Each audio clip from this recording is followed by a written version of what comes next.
Q&A.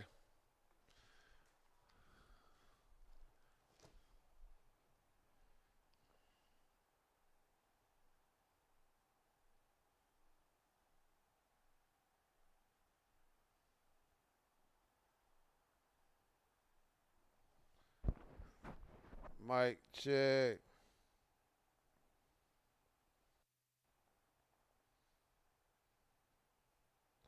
Mic check. Mic check.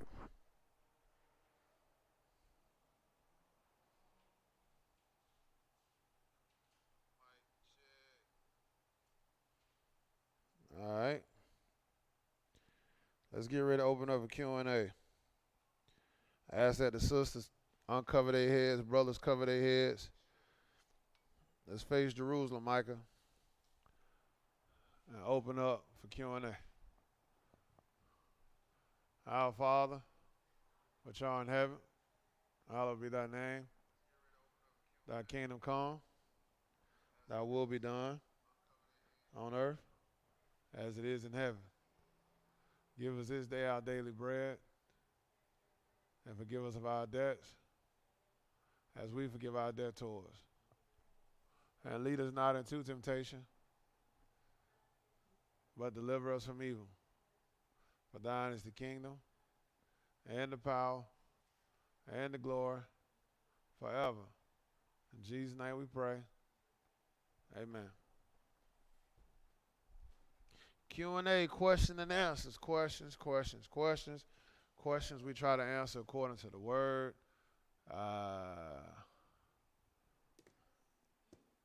Questions that we may, we answer according to the word. Um, questions, that you may have been dealing with throughout the week. Bible questions. Hey, if you heard the lessons, got questions.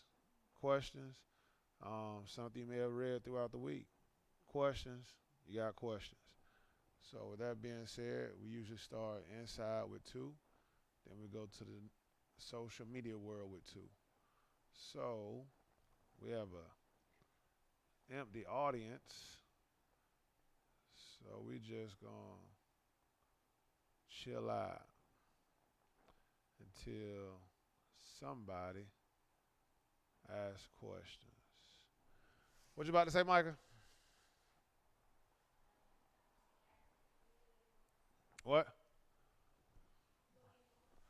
I ain't gotta get your mama.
Peace, peace, Mrs. Jediah Israel.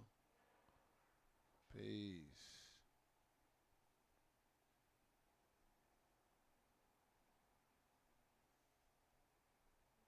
That's funny.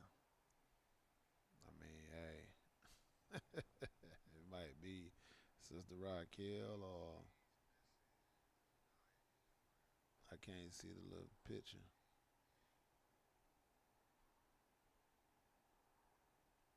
I think that's Sister Raquel and JD on the picture. Anyways,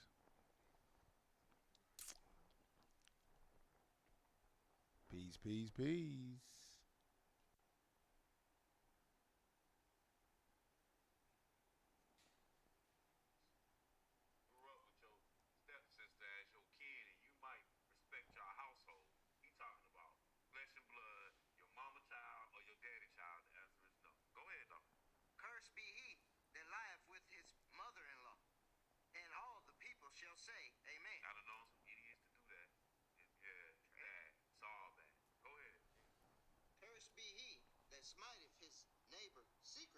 Okay, that is Sister Raquel.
What you going upstairs?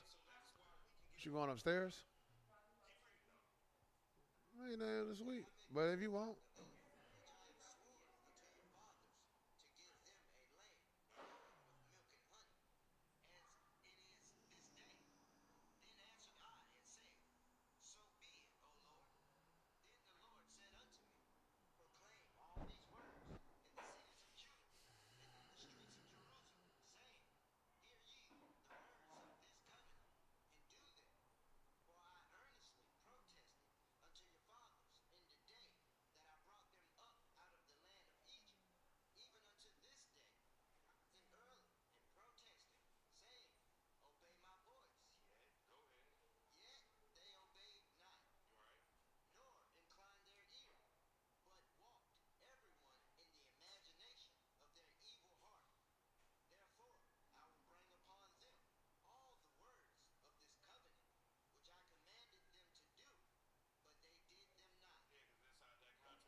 Huh?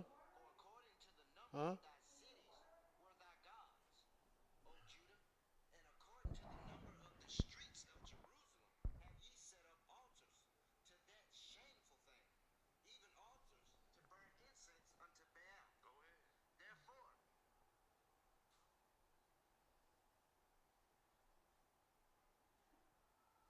Peace, peace, Joe. What it do?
All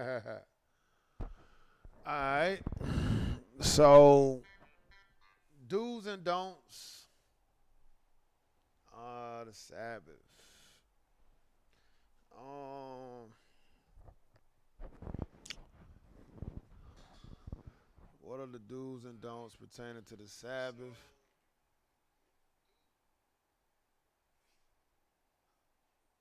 For example, can I go for a walk, or would that be a form of exercise? Well, it just depends on the ideal if you're going for a walk. If you're going for a walk and you know it's for exercise purposes, then I would kind of refrain from that.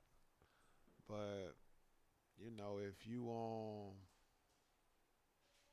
just going for a walk, sometimes we have a tendency to vent within our own mind. When we kind of walking, or when we kind of like dealing with silence. We have a tendency to sometimes vent, talk to the Lord. So in that aspect, there's nothing wrong with that. You know, are you taking a walk to avoid church? Then it could be something wrong with that. But if you're just honestly taking a walk just to take a walk, you know, it's there's no sin in that. But you know, like I always say, God is always surveying that brain of yours.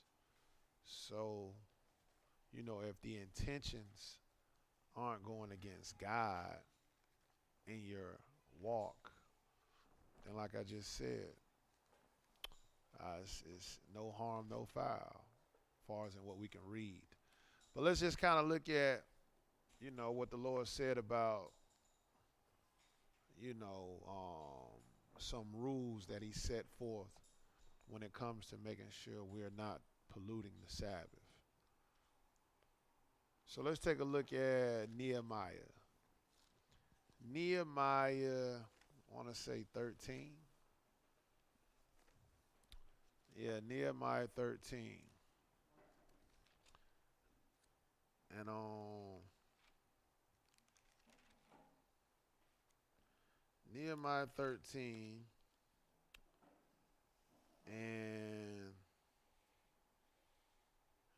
I'll begin at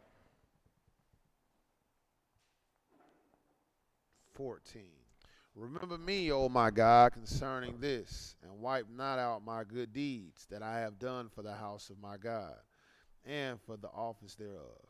In those days saw I in Judah some treading winepress on the Sabbath, and bringing in sheaves and lading asses, as also wine grapes and figs and all manner of burdens, which they brought into Jerusalem on the Sabbath day. And I testified against them in the day wherein they sold victuals. So, it's a lot of different type of labor ring going on. When Nehemiah is talking about all manner of burdens in this context, he's talking about work related. But, they bringing in sheaves. So, we know what sheaves are because Jesus was a sheaf offering. So, sheaves would be big bundles of, who knows, maybe hay, big bundles of corn, you know, laboring with that, lading asses, you bringing in asses or colts or, you dealing with all manner of burdens, wine, grapes, figs. So, Nehemiah, he testified against all of this. Not only that, they were selling victuals. That there dwelt men of Tyre also therein, which brought fish and all manner of ware, and sold on the Sabbath unto the children of Judah and in Jerusalem. So you even got other nations spoiling Israel. That kind of what goes on today, right? Is that other nations don't keep the Sabbath, but they will definitely spoil Israel to defile the Sabbath. So in this sense, you got other nations, spoiling Israel to defile the Sabbath. Then I contended with the nobles of Judah and said unto them, what evil thing is this that ye do, and profane the Sabbath day? Did not your fathers thus, and did not our God bring all this evil upon us and upon this city? Yet ye bring more wrath upon Israel by profaning the Sabbath. And it came to pass that when the gates of Jerusalem began to be dark before the Sabbath, I commanded that the gates should be shut, and charged that they should not be opened till after the Sabbath. And some of my servants set I at the gates, that there should no burden be brought in on the Sabbath day. So the merchants and sellers of all kind of ware lodged without Jerusalem once or twice. Then I testified against them and said unto them, why lodge ye about the wall? If ye do so again, I will lay hands on you. From that time forth came they no more on the Sabbath. So in this sense right here, we see, what can possibly defile the Sabbath, right? And we just saw is that, they doing a whole lot of work. A whole lot of work. They doing a lot of buying and selling. So this is evil because God commanded us not to do so on the Lord's Sabbath, right? Go and look it over here. I want to say Isaiah 58, right? Because, even the Lord was, kind of specific about how we indulge in pleasures. And we talking about pleasures that, sometimes we desire to the eye. And, the pleasure is It's in the box of God, because even the Lord tell you, pertaining to the feast days, whatever thy soul lust after. So, it's nothing wrong with lusting after things of righteousness, right? And what I mean by that is, we know how broad the word lust can be, right?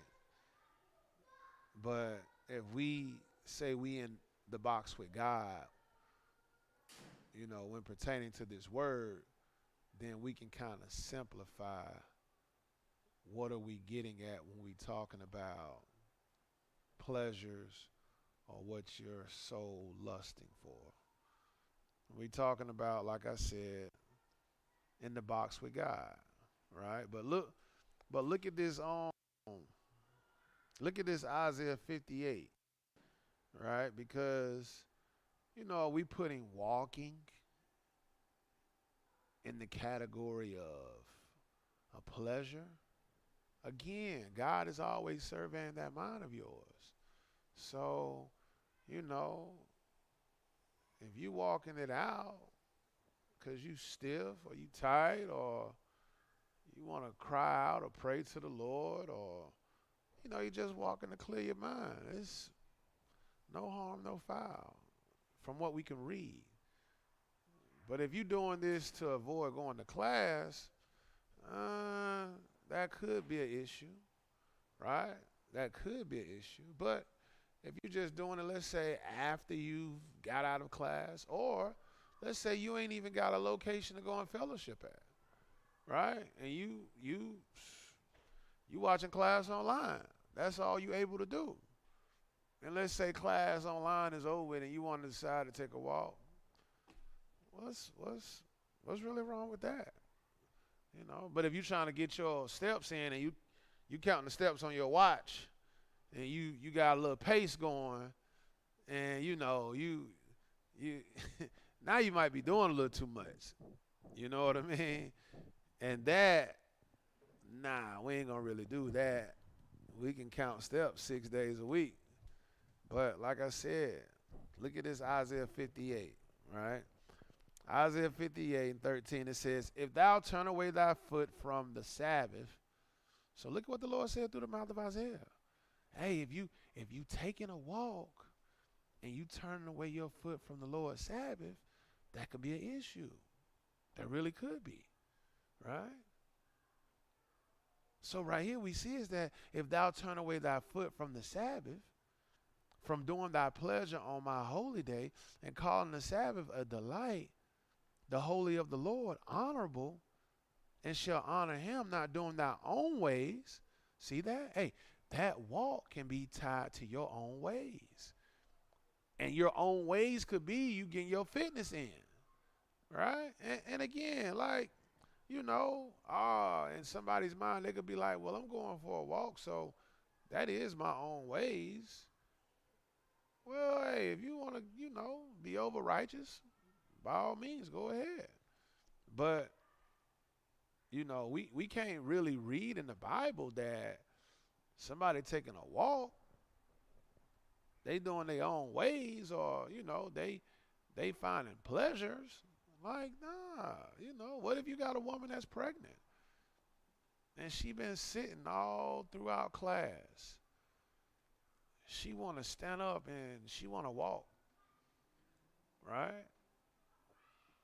What transgression has she committed? She hasn't committed a sin, right? I know she ain't trying to get no exercise in. Sometimes that's the last thing a pregnant woman that's about to pop want to do. All they want to do is push, get this baby out of them. That's kind of like, but just going back to, that type of circumstance. If a woman, man, been sitting up all day listening to class in a physical location, having service, and she just want to get up and just, go out in the parking lot and walk backwards and forth, like, that may be therapeutic for her, especially for her back, you know, because she been sitting all day. So we can't really look at the fact that, you know, the individual could be sinning under those circumstances. So we see right here in the scriptures, you know, the Bible is very clear when talking about us indulging in our own pleasures, right? So it's saying, thou shalt honor him. We're supposed to be honoring the Lord, not doing thy own ways, nor finding thy own pleasures, nor speaking thy own words. Then shalt thou delight thyself in the Lord, and I will cause thee to ride upon the high place of the earth, and feed thee with the heritage of Jacob, thy father. For the mouth of the Lord have spoken it. So, you know, we kind of see is that, you know, Isaiah 58 is kind of specifying on some of the do's and don'ts, right? Some of the do's and don'ts. And we can't really see in here that, you know, taking a walk is a sin. Like, yeah, we really can't see that, or we can't read that, you know. But what we could clearly read is what we read in Nehemiah 13. No work, no buying and selling. Right here in Isaiah 58, we can clearly read pleasures, you know, doing our own ways, nor finding our own pleasures, nor speaking our own words. You know, whatever type of pleasure you may want to indulge in, that's a no-no on the Sabbath. You know, we see other places within the Bible, you know, talking about kindling fires and really talking about not cooking. So, you know, then, you know, me and a brother, we was talking about this some years ago, and I'm clearly letting him know is that, brother, laying with your wife on the Sabbath is prohibited. You are not to sleep with your wife on the Sabbath. And, you know, the brother got to the point where, well, what pleasure is that? What you mean, what pleasure is that? You know, just because of the relationship between you and your spouse might not be so at peace, but it is a pleasure. Whether you're not good at it or whether you are good at it, it is a pleasure. Something not to be done on the Sabbath. You know, because you coming before the Lord. You coming before the Lord. Not only that, when you involve yourself in, let's not do that in here. Can we put that away? But you know, when you involve yourselves in those type of adult marriage activities, then you make yourself unclean. You need not to go upstairs either. You make yourself unclean. What? What? No, she's not. Stay down here. Yeah, you make yourself unclean. So, you know, we don't want to do that. But yeah. So, you know, that's kind of really it. That's kind of really it, man. But you know, like Paul said in some places, uh, where there's no law, there's no sin. So,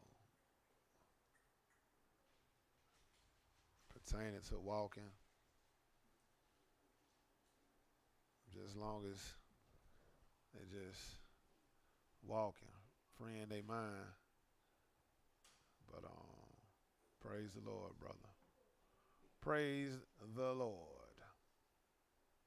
for he is good.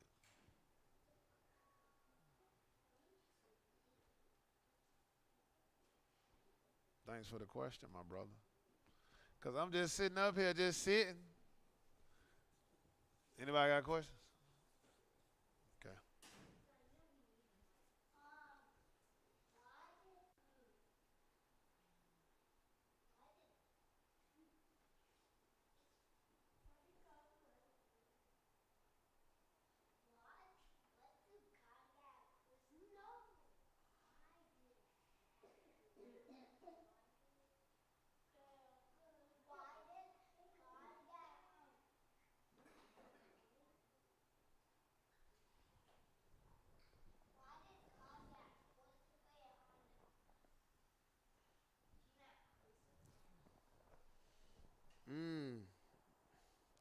So why was God crucified on the cross?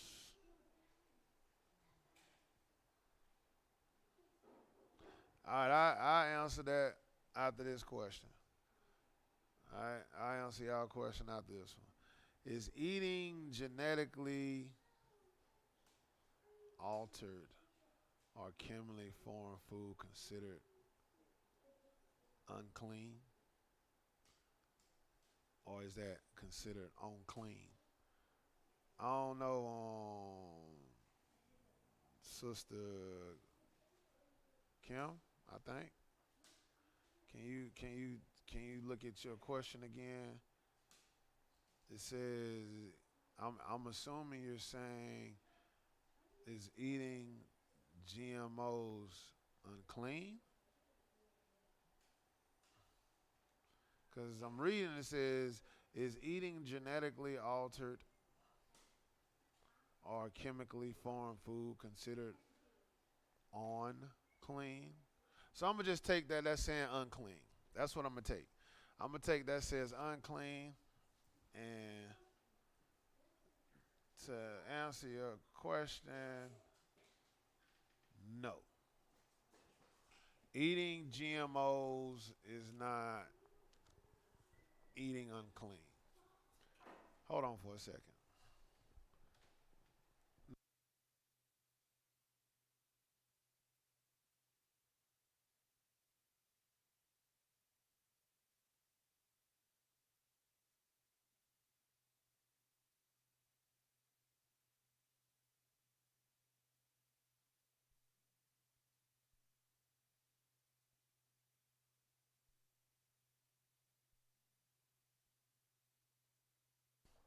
All right. Okay. Is eating GMOs unclean? Nah, it's not unclean. It's unhealthy. That's just like smoking cigarettes. Hey, smoking cigarettes ain't a sin, but it's unhealthy. So long as none of the genetically modified, um, like I heard somebody talk about um,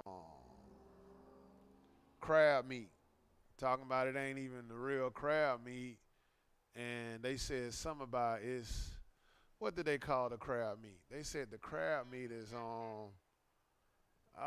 somebody was messing with me about that. They was like the crab meat is not what kind of crab meat was it? Anyhow, it was some crab meat, but they were saying that it ain't even really crab meat like that. I'm like, so what is it? It's some artificial crab meat, so it's still crab meat. Like, who gonna put crab meat in a package and put chicken on it? Nobody ain't gonna do that. Or better yet, nobody ain't gonna put chicken in a package and put crab meat on it. Nah, if it's crab meat, it's crab meat. I don't care how they made it, however it was manufactured. It's crab meat. It's unclean. So, genetically modified food, is it unclean? Long as it don't fall within the criteria of Leviticus chapter 11, when it comes to, the when it comes to the beasts of the earth, right? Long as, it doesn't long as it has the three attributes that the beasts of the earth need to have. That is, chew the cud, part of the hoof, and it's cloven footed. Hey, is Chick-fil-A. Chick-fil-A some years ago. I don't know if they still do it or not. I think it's either Chick-fil-A or Zaxby's. I think it's Zaxby's. Yeah, I think it's Zaxby's. Zaxby's use clone meat.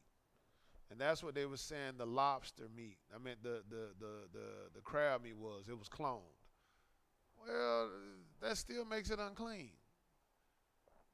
It's a clone sea animal that doesn't have scales and fins. So that still would make the clone crab meat unclean. So Zaxby's, like I said, I don't know if they do it anymore not, but they used to sell clone chicken. Is that chicken unclean? No, it's not. It's clean. It's clean because it's a fowl that is clean, right? So they got, you know, clone burgers that they selling at Wendy's. As long as the burger is beef, it comes from a cow, it's clean. Is it unhealthy? Yeah, it could be unhealthy. But to say that it's unclean, nah, only thing we can go off of what's unclean is what God deemed to be unclean.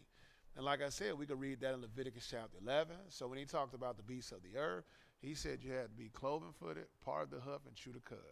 What he said pertaining to what lives in the rivers, oceans, waters, it has to have fins and scales, right? Then he gave you animals, or he gave you fowls that you couldn't eat. He went off and named them.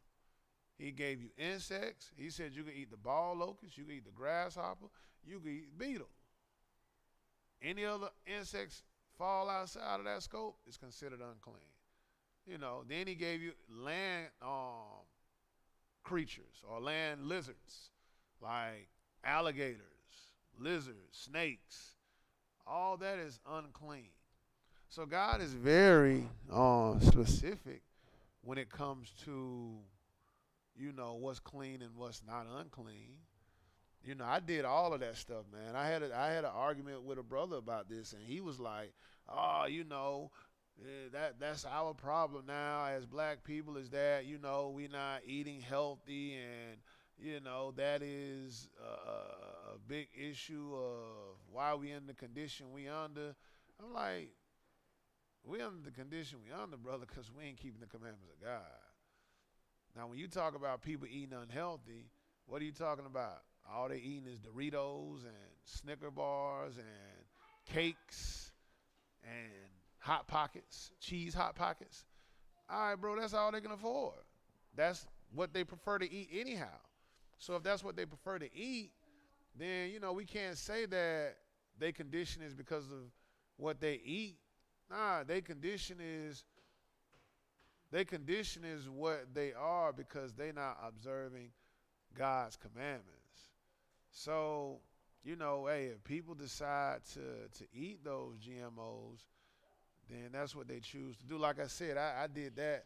Me and my family, we did that for a while. Like I could tell you exactly what the barcodes meant on the fruits, on the vegetables, you know, whether they were sprayed with pesticide, whether they was organic, or you know, whether they was traditionally harvest. Like each barcode told you something different about the fruit. And me and my wife and kids, we used to stay away from certain type of barcode numbers. And to the point where I was like, look at this. Over here to Jeremiah.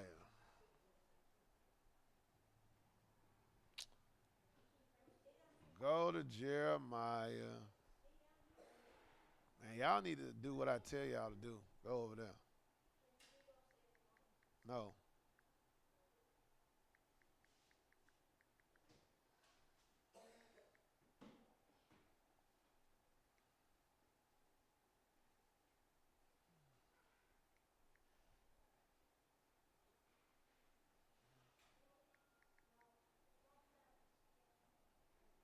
Look at this over here in this Ezekiel.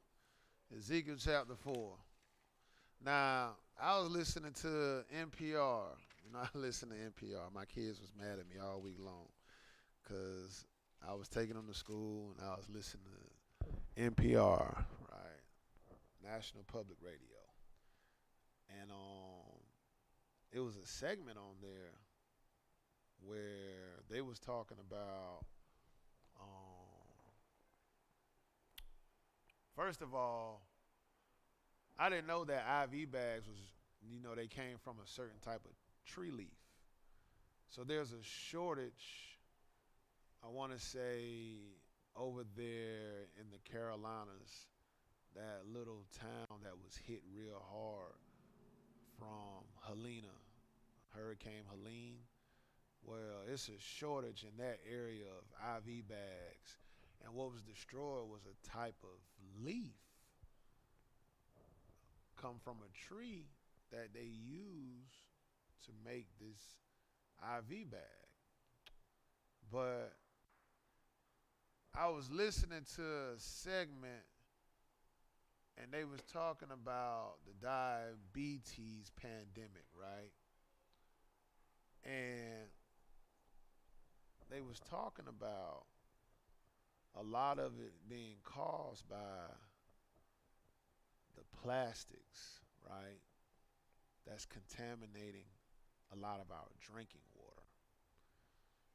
And it doesn't just cause diabetes, it causes cancer, it causes other underlying health issues as well. I don't really recall if they said cancer, but it causes other major underlying health issues. And I was just reading, I was listening to the segment, and I went back, right? I went back in my mind to like late 80s.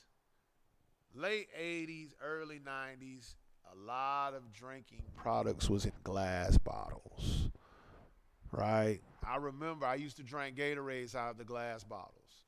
Some people probably on this feed right here probably recall that. And Tupperware wasn't as major as it was in the late 80s. Tupperware just became a thing, I don't know, maybe the last 20 years. But Tupperware, you see how I say tougher. Tupperware became a thing, I want to say the last 20 years.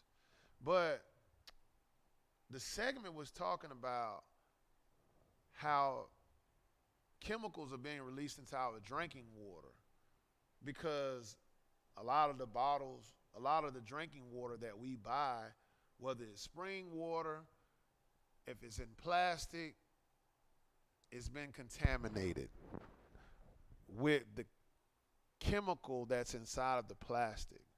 So when the temperature is altered, when the temperature is altered, that chemical inside of the plastic releases into our water. When you're warming up your food in the microwaves in Tupperware, it's releasing that chemical inside of your food. So when we read this in Ezekiel 4, right, because it hit my mind, right? It hit my mind when the Lord said this, Ezekiel 4:13. And the Lord said, even thus shall the children of Israel eat their defiled bread among the Gentiles, whither I will drive them. So we're here in captivity, and we're eating the defiled bread of the Gentiles, right? So no matter, hey, if you grow it naturally, hey, that's fine. Guess what? It's still eating the pollutants in the air. It's still eating the pollutants in the air. Hey, if you want to get a greenhouse, hey, that's fine. It's still drinking the pollutants in the water. So you want to put your, in a greenhouse and you want to, have a filtrating system of how you're filtering your air in, and you're, all right, cool. It's drinking the water, right? It's like you got to be very, very thorough to how you're growing your own crops to where it's going to get the purest treatment there is so that you can say you're eating the best kept vegetables or fruit there is, right? But according to what the Lord said over here in Ezekiel chapter 4, you're going to eat the defiled bread among the Gentiles. And that's so broad. That is so broad. Like, you got to pay attention now. It's so funny. You got to pay attention to the type of chicken you get because they mixing pork in with chicken. And what they trying to do is they trying to get the same price on the same type of meat, but using less quality additives to make up. So they trying to make a profit, but it's like they taking away the good and they putting in the bad so they don't have to spend so much on the good is why they want to run away with a profit, right? Even with these certain candies they got. You can't even really eat candies like that because they got gelatin in it. Now we know some gelatins is beef gelatin. You know, we know that, but for the majority, pork gelatin is in a lot of these candies, right? Pork gelatin is in a lot of these candies. So it's kind of like, hey, they defiling the food with unclean products. So the Lord said, hey, we're going to eat the defiled bread among the Gentiles. Like, that is so broad.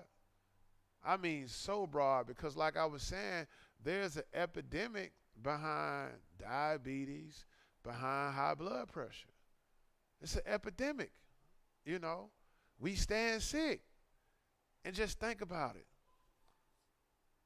If you remain sick, guess who continues to prosper? The pharmaceutical industry. They will continue to prosper because their objective is to keep people sick. Go and look out front. Who got that front?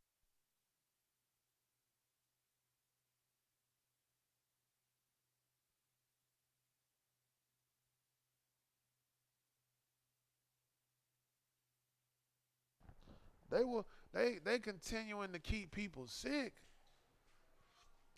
so that they can continue to push out their medicines to say that this is how we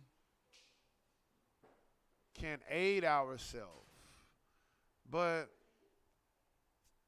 you know, when you just look at look at this Isaiah 24. You know, to even where you got to pay attention to, you know, how they cutting your meats up. You just want an old simple cold cut chicken or turkey sandwich. You got to be paying attention to what type of blade they using, and did they just cut that blade? Did they just use that blade on something unclean, and now they trying to use, you know, the same blade in there? They're trying to use the same blade on your cold cut. Well, guess what? Right there with the naked eye, yeah, you can say something, right? But behind the scene, and it's Isaiah 27.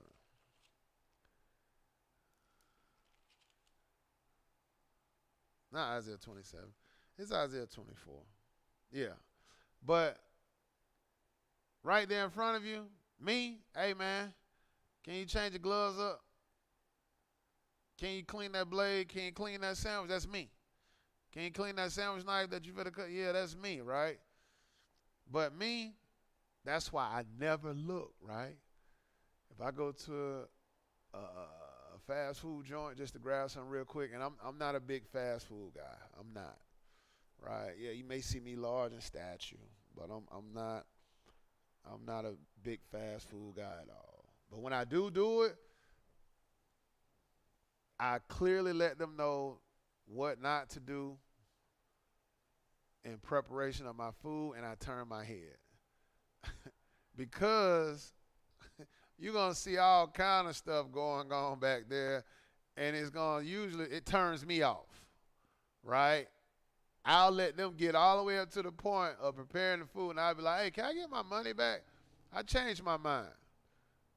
Right, it's because, like, I seen it with the naked eye, and now I'm like, oh, I don't want that anymore.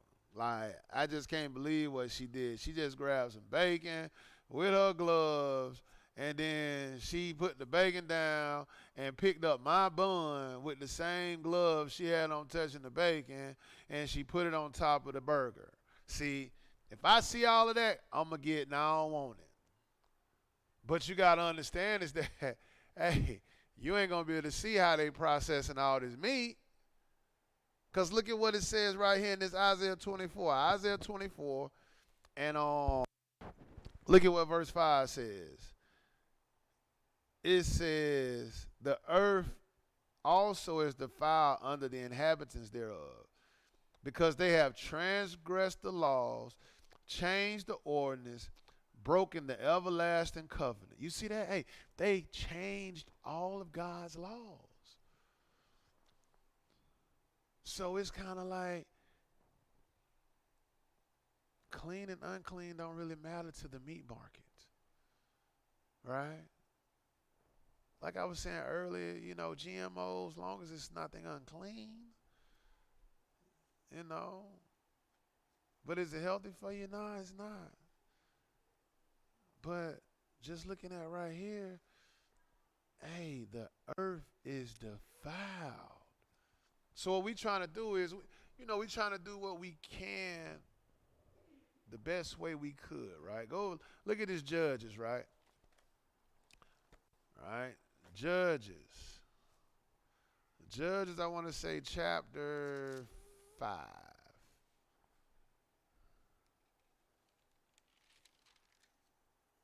That's Joshua. Judges. Judges chapter 5.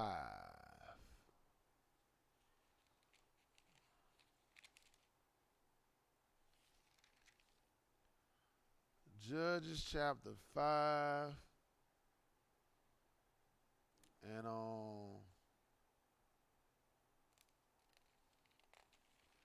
it might not be 5. Hold on 1 second.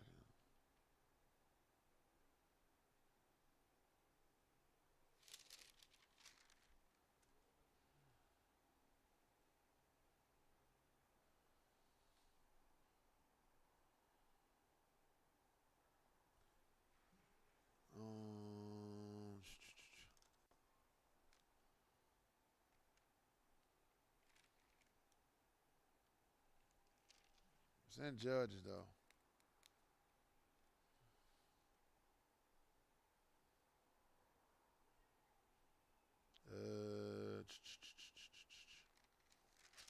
Hold on 1 second. Give me 1 second.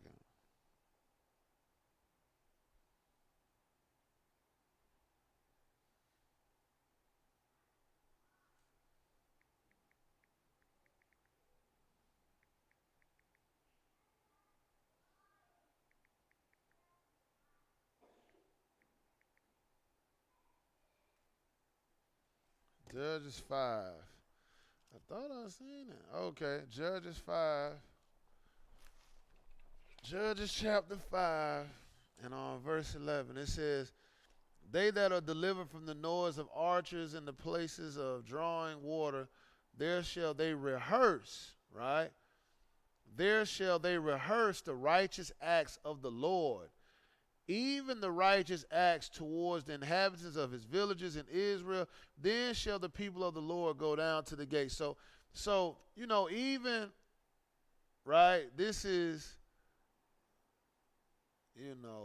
something is going on within Israel where, they finna go down to the gates or into the villages. The Lord is talking about rehearsing these righteous acts. That's kind of what he's getting at. We in the land of our captivity, so we still supposed to remain diligent with what God has given us. Right? God has given us a dietary law. Let's observe the dietary law. People who eat GMOs, hey, if they eat it, they eat it. But like I said, Is it good for them? Nah, it's not. But is it unclean? Nah, it's not. Because again, God gave us the dietary law and he told us what was clean and unclean. So, that's kind of all I got on that. All right. So what does Lamentations 4 and 10 mean? All right, so before we go to Lamentations, that's the second question. I think my daughter asked me, why was Jesus nailed to the cross? Right? And that was the way the Romans inflicted their death punishment. Right? That was the way that they dealt with, kind of like here in America. We got capital punishment. Capital punishment sometimes is by way of lethal injection or by the electric chair. So that was, kind of at that time. That's kind of what Rome utilized as capital punishment. Right? Capital punishment in Rome was, hey, the thieves, they got hung to the cross. And just imagine, like, man, you nailed to the cross. It's kind of like you ain't dead, but it's like you live bait. And you got them fowls of the air that are carnivores. Man, they see a hopeless, person nailed to the cross, like, how can he or she fend themselves off? That's like torturous, right? Very torturous, right? But, when you look at what occurred with Jesus, he was done a little bit differently, because he was nailed to the cross and he was pierced, right? So, this was a way that the Romans kind of,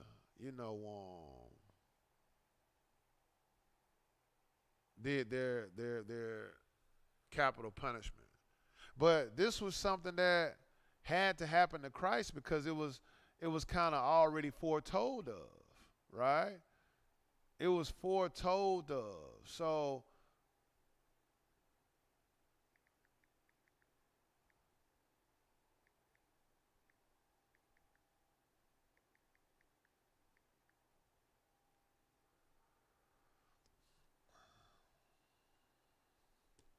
look at this Acts 5. It was kind of somewhat foretold of, pertaining to what was to take place with Christ. So Acts 5, and I'll read, I want to say,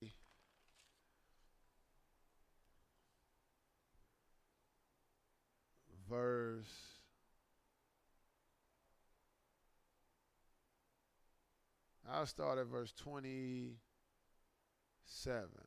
And when they had brought them, they set them before the council, and the high priest asked them, saying, did not we straitly command you that ye should not teach in this name? And behold, ye have filled Jerusalem with your doctrine, and intend to bring this man's blood upon us. Then Peter and the other apostles answered and said, we ought to obey God rather than man. You see, hey, look how Peter stood up boldly. And what he said was straight on. Hey, man, look at here. We going to obey God instead of man, right? 30. The God of our fathers raised up Jesus, who ye slew and hanged on a tree, right? Now, that tree was made of a cross, but Jesus was hanged from a tree. He was hanged from a tree, and, this was kind of like foretold of. Go over to Isaiah real quick. Isaiah 56.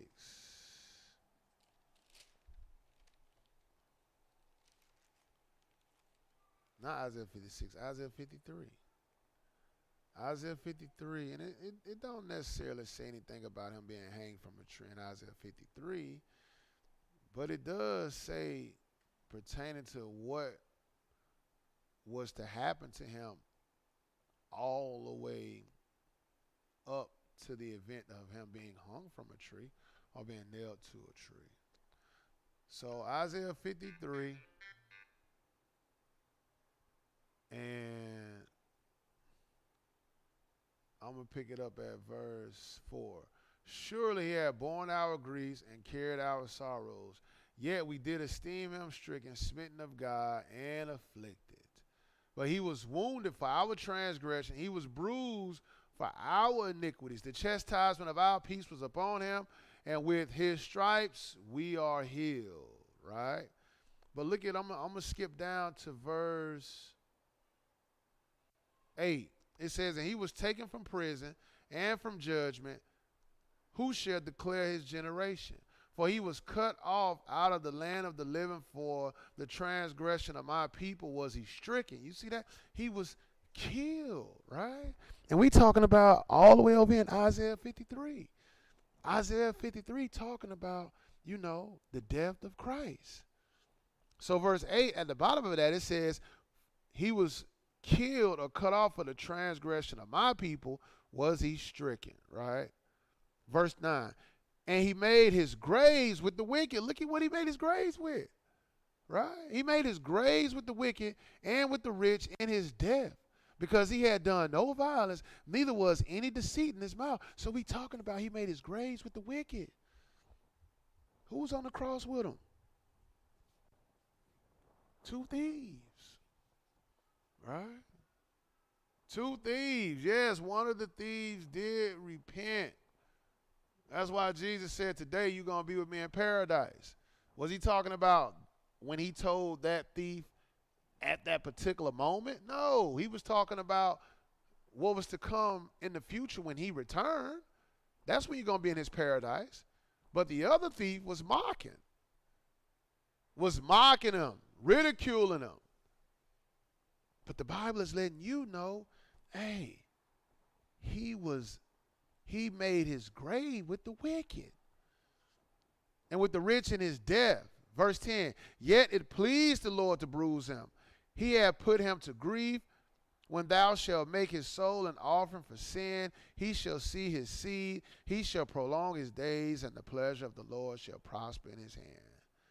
So, we kind of looking at how, this was the way that, hey, Christ had to be crucified, right? He had to be crucified, and this was the way that it was done. So, that was a question that my daughter asked, and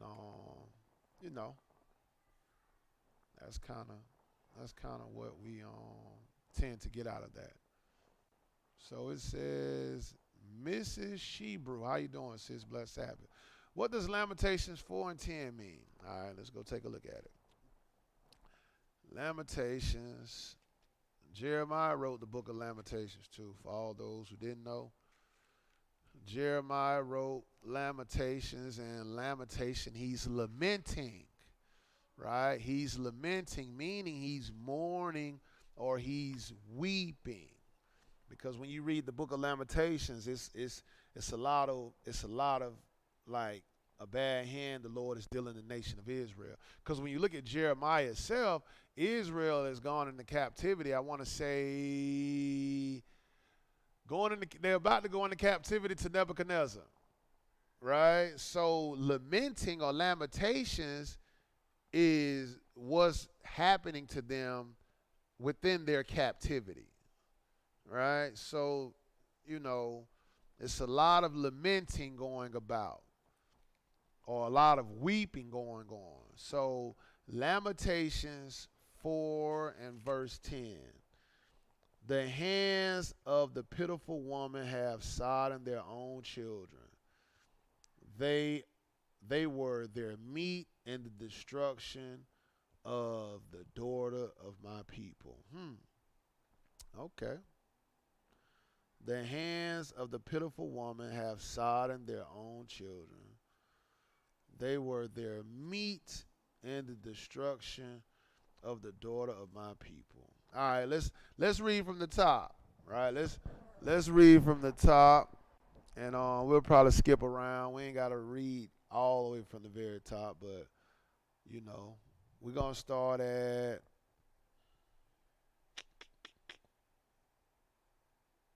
I'll start at one, then I'll do a little bit of jumping around. All right, Mrs. Shebrew. It says, "How has the gold become dim? How is the most fine gold changed? The stones of the sanctuary are poured out in the top of every street. The precious sons of Zion, comparable to fine gold, how are they esteemed as earthen pitchers, the work of the hands of the potter?" So look at how two cleared up one.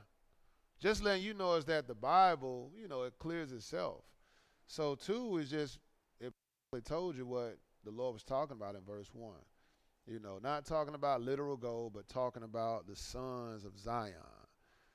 Verse 3, it says, "Even the sea monsters drew out the beasts.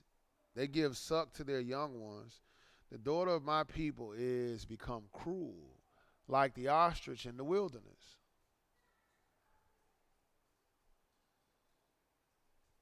That's cool. You can play around all you want. I'm talking to both of you guys. Okay, cool. All right.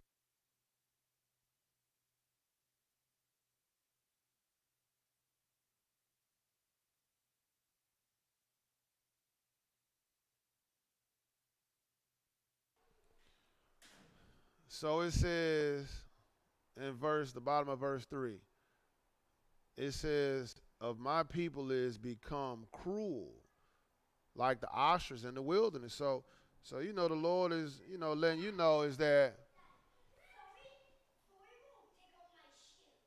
Can you go, please? So the Lord is talking about how the sea monster, you know, we talking about Israel. That's who he's likening Israel to, a sea monster. He ain't really talking about a sea monster, a leviathan, or a sea serpent. No, because look at the sea monster draw out the breast, and they give suck to their young ones. The daughter of my people is become cruel like the ostrich in the wilderness. The tongue of the suckling child cleave to the roof of his mouth for thirst. The young children ask bread, and no man break it unto them. They that did feed delicately are desolate in the streets. They that were brought up in scarlet embrace is dung hills.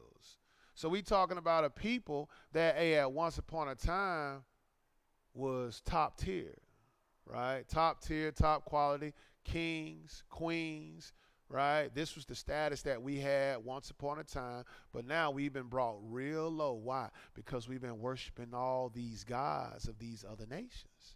So the Lord has brought us very low, right? And he's showing you how low he's brought us. So he says, the tongue of the suckling child cleave to the roof of his mouth for thirst.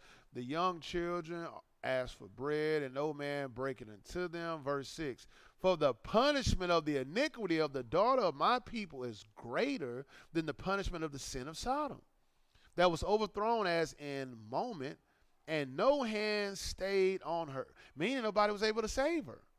Look at what the Lord is likening the wickedness to. The Lord is saying, hey, his daughter's wickedness was far greater than what occurred in the land of Sodom and Gomorrah. 7, her Nazarites were purer than snow. They were whiter than milk. They were more ruddy in body than rubies. Their polishing was of sapphire. Their visage is blacker than coal. Look at what they become. They become sick now, right? They become sick, both physically and spiritually. They are not known in the streets. Their skin cleaved to their bones. It was withered. It become like a stick. So they become frail, right? They become frail. It's almost as if, like, you know those commercials that we see where they be, advertising these people in certain parts of Africa who ain't got food and water, and you should send this amount. You know, it's like they skin is cleaving to their bones. You know, they be having flies flying all around their eyes, and you know, it's all kind of people that lack a meal, right? But in this case, it's almost giving you the same comparison. Not saying that, you know, it's talking about these are the people that we see in commercials. No, I'm talking about the comparison of how frail Israel is looking, right? How frail they looking. It says that their visage is blacker than a coal. Skin cleave to their bones. It is withered. Okay. All right. You stay right here by me. It says the skin. It says the skin. I'm sorry. Verse 9. It says, they that be slain with the sword are better than they that be slain with hunger. Wow. Look at what the Lord is saying. Go upstairs with mommy. Look at what the Lord is saying. The Lord is saying, hey, upstairs. Yeah, go ahead. Okay, I'm doing this, so go. All right, thank you, sir. It says, hey, they better off being dead than hungry. Look what it's saying. It says, they that be slain with the sword are better than they that be slain with hunger. For this pine away, stricken through for want of fruits of the field. Now what it's saying, verse 10, the hands of the pitiful women have sodden their own children. They were their meat in the destruction of the daughter of my people. So it's talking about like, hey, they was eating their children.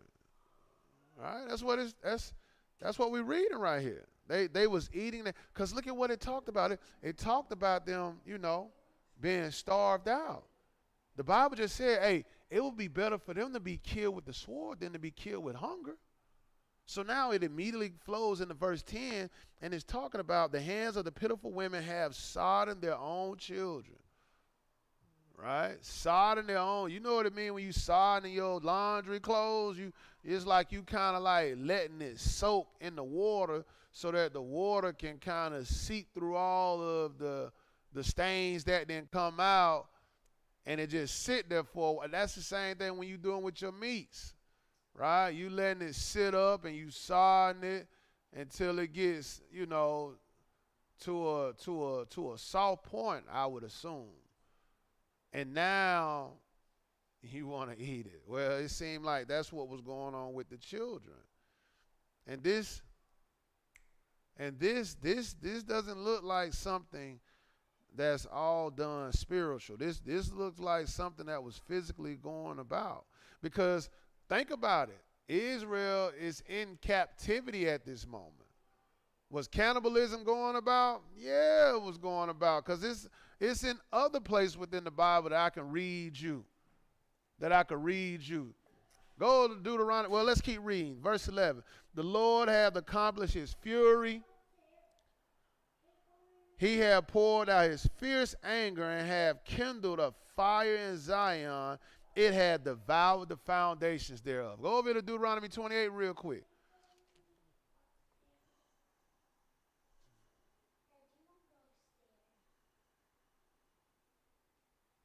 Look at this Deuteronomy 28. Yeah, like that stuff was going on. Like, why you think the Lord said, you know, they was passing their children through the fire of Molag?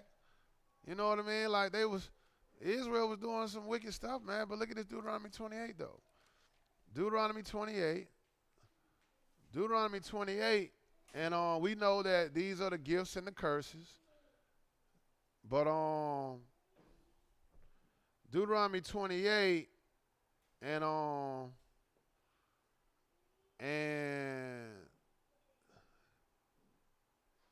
pick it up at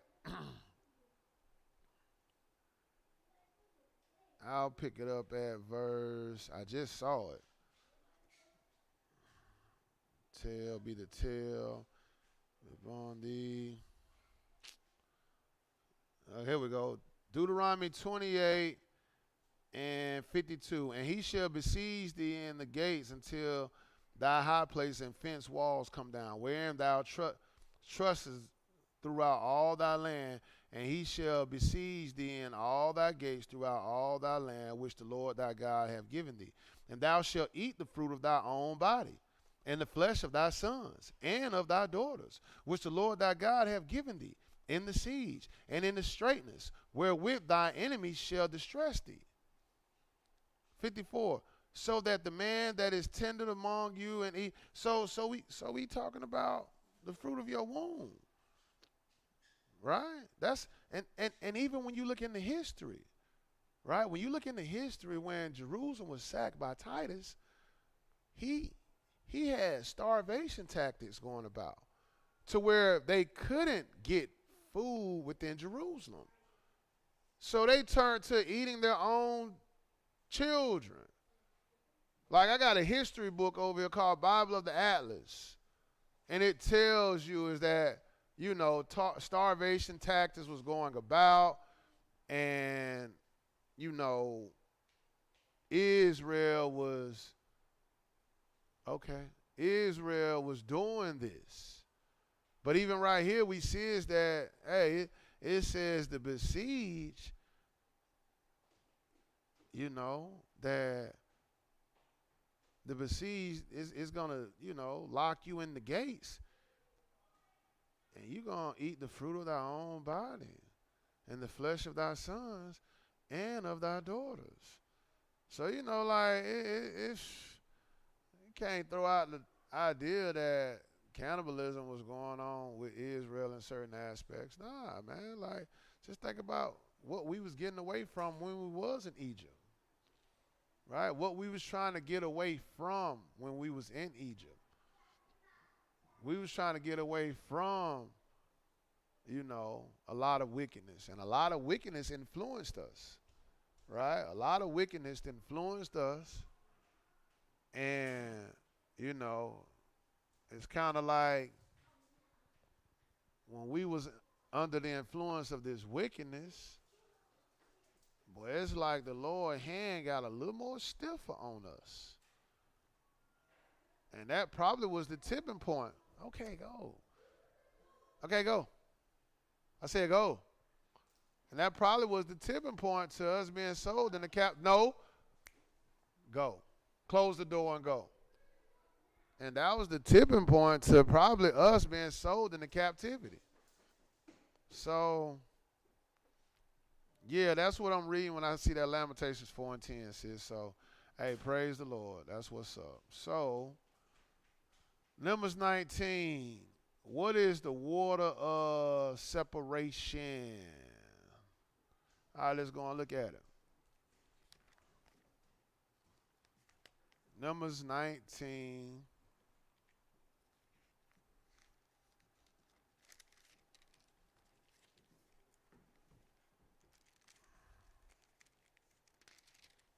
Numbers 19. And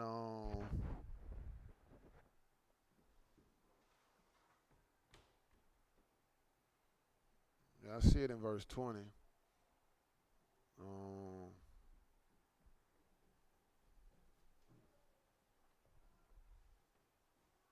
So let's read it. I'm going to start at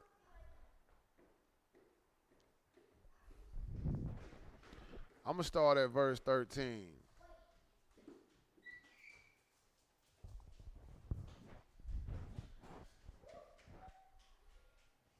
I'm going to start at 13. It says,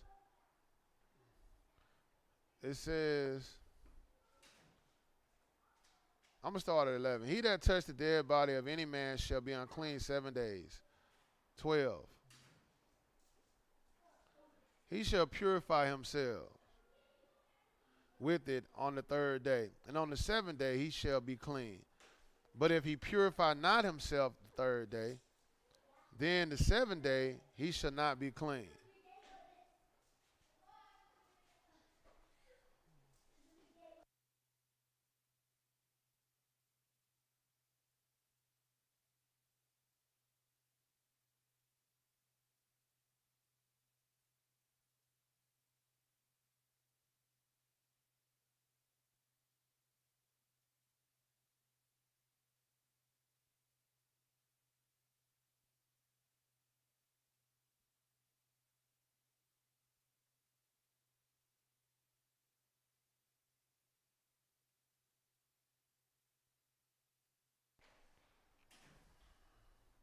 So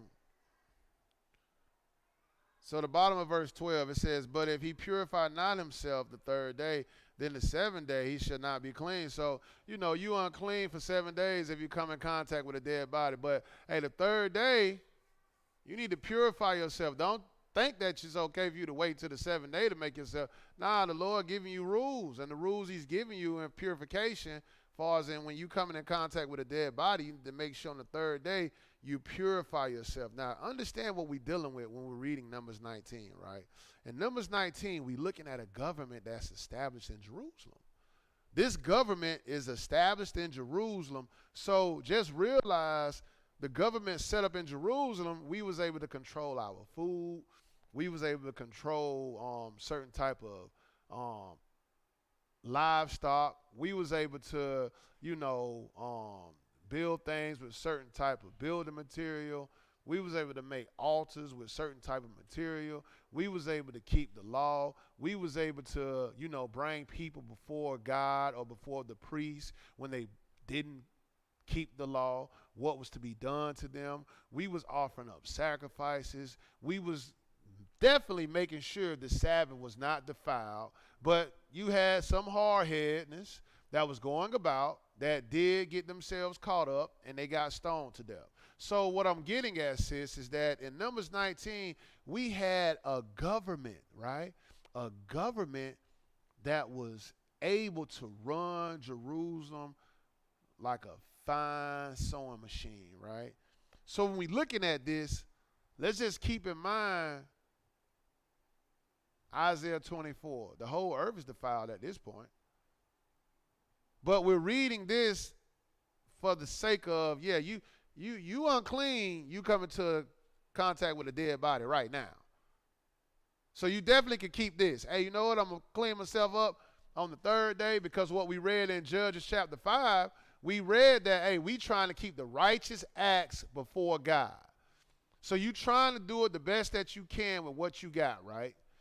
But right here we see is that, hey, the third day you need to clean yourself up. That's what it said in the end of verse 12, 13. Whosoever touched the dead body of any man that is dead and purify not himself. Now keep in mind, like, when you defile yourself, you purify yourself with water, right? Just keep that in mind. You're purifying yourself with water. And we talking about when you come in contact with a dead body. You purify yourself with water. So it says, purify not himself, defile the tabernacle of the Lord, that soul shall be cut off from Israel, because the water, right, the water of separation was not sprinkled upon him. He shall be unclean, and his uncleanness is yet upon him. You see that? So, hey, the water of separation is used to purify you. That is what it's doing. It is separating your uncleanliness. That is what the water of purification, the water of separation is doing. It is purifying you. So we see that the Lord say, hey, look at here. If you don't do this act, bathe yourself on the third day, he said your uncleanliness is going to be upon you. 14. This is the law when a man die in a tent, all that come into the tent and all that is in the tent shall be unclean 7 days. And every open vessel which have no covering bound upon it is unclean. And whosoever touch one that is slain with a sword in the open fields, or of a dead body, or of a bone of a man, or of a grave, shall be unclean 7 days. And for an unclean person, they shall take of the ashes of the burnt heifer of purification for sin. And running water, you see that? Running water is the separation of waters, or the water separation. So it says, and running water shall be put there into a vessel. And a clean person, look at what he said, a clean person shall take hyssop and dip it in water and sprinkle it upon the tent and upon all the vessels and upon the person that were there, and upon him that touched a bone, or one slain, or one dead, or one grave, or a grave. And the clean person shall sprinkle upon the unclean on the third day, and on the seventh day, and on the seventh day. And on the seventh day he shall purify himself and wash his clothes and bathe himself in water. You see that? You got to take a bath. The Lord ain't talking about you sprinkling. Nah, he went about and he sprinkled everything that was in the tent, right? But you need to wash your clothes and bathe yourself, and shall be clean at even. But the man that shall be unclean and shall not purify himself, that soul shall be cut off from among the congregation, because he defiled the sanctuary of the Lord. The water of separation have not been sprinkled upon him. He is unclean. So you didn't purify yourself, right? You didn't purify yourself. And the Lord said, look here, that's going to be on you. You're going to be cut off, because what you're doing is you're now bringing uncleanliness into the tabernacle. And you got to realize this is where God dwells. This is where God dwells. 21, and he shall be it shall be a perpetual statute unto them, that he that sprinkled the water of separation shall wash his clothes, and he that touched the water of separation shall be unclean until evening. You see that? Hey, you touch the water of separation, you shall be unclean until evening. So you clean yourself up with the water of separation. That don't make you clean right then and there. You still become clean at even. But you're going to be, you still going to be unclean until even. 22. And whatsoever the unclean person touch shall be unclean. And the soul that touch it shall be unclean until even. Go over to Leviticus 15 real quick. Leviticus 15, same topic. But look, check this out though. Not Leviticus 15. Look at this.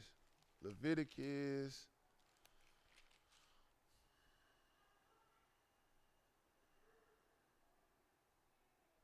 Look at this, Leviticus.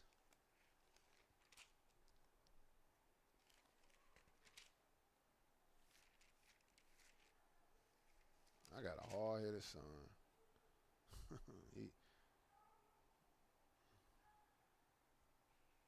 But he like it though. He 9. Peace offering.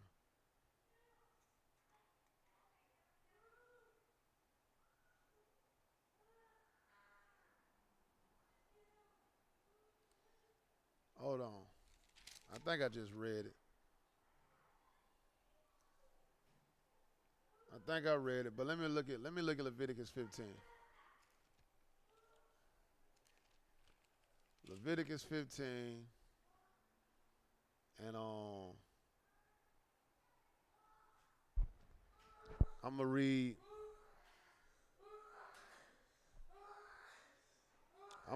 On.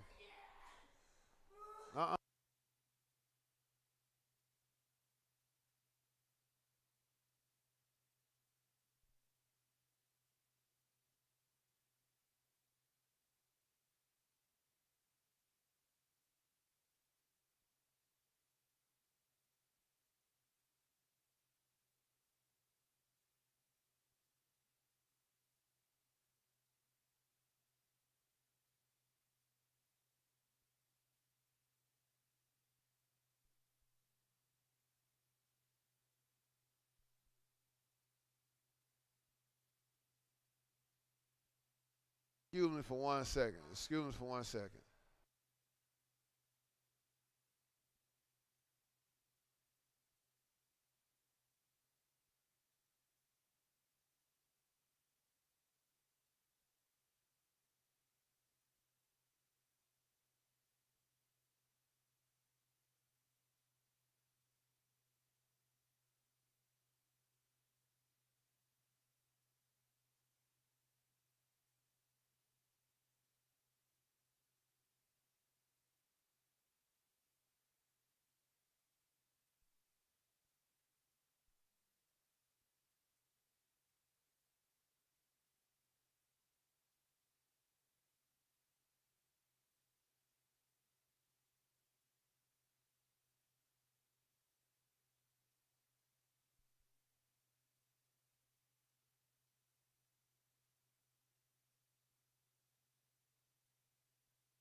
So look at this Leviticus chapter 15. Leviticus 15, and I'm gonna pick it up at verse 1, because we talking about the water of separation, right? And the water of separation, and I want to say Numbers 19, it was used to purify yourself. Like you used it to make yourself clean, but it didn't just clean you right then and there. You would still remain unclean until the even, as to what we read in the later chapter in Numbers 19. So look at Leviticus 15, but the water is purifying yourself, or it's purifying you. So Leviticus 15, and I start at 1, and we're going to jump around. And the Lord spake unto Moses and Aaron, and saying, Speak unto the children of Israel, and say unto them, When any man have the running issue out of his flesh, because of his issue he is unclean. And he shall be in his uncleanliness in his issue, whether his flesh run with his issue, or his flesh be stopped from his issue. It is his uncleanliness. We talking about, you got staph infection, right? You got some type of infection going on with your body, and it's oozing out. You seeing pus, you seeing all kind of, like that stuff is unclean. That's kind of what the Lord is getting at, right? Then he says, everybody wherein he lie that have the issue is unclean, and everything wherein he sits shall be unclean. And whosoever touches bed shall wash his clothes and bathe himself in water and be unclean until the even. 6. And he that sit on anything wherein he sat that have, why is they coming in here?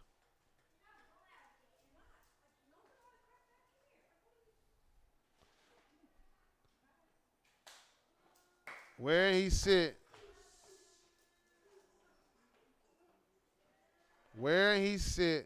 shall be unclean. And whosoever touches bed shall wash his clothes and bathe himself in the water and be unclean until evening.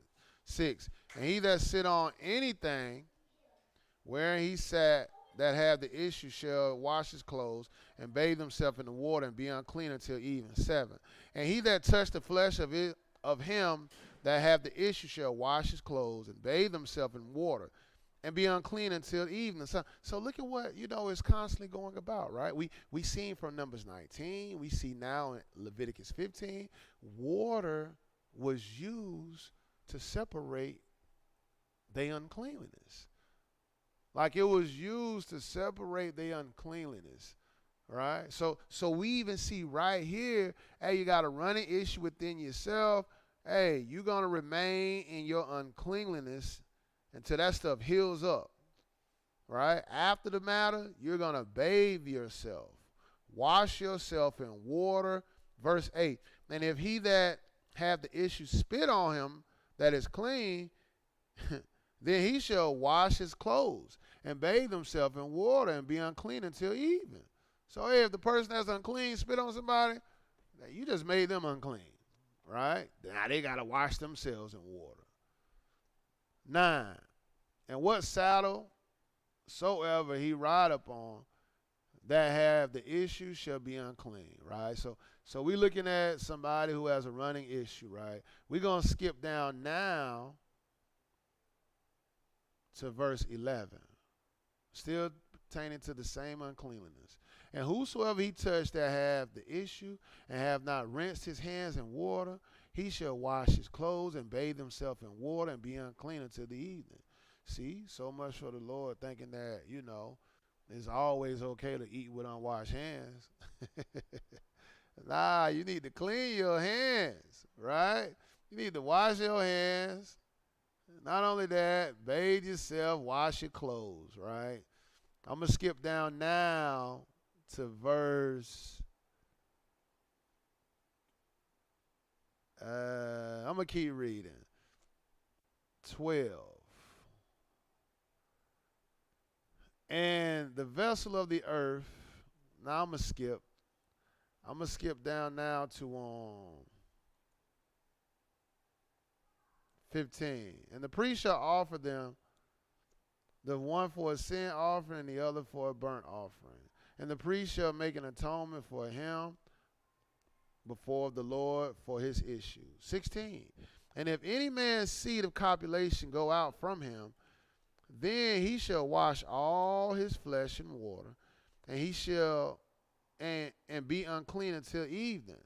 So copulation, we talking about what comes out of a man that makes babies, right?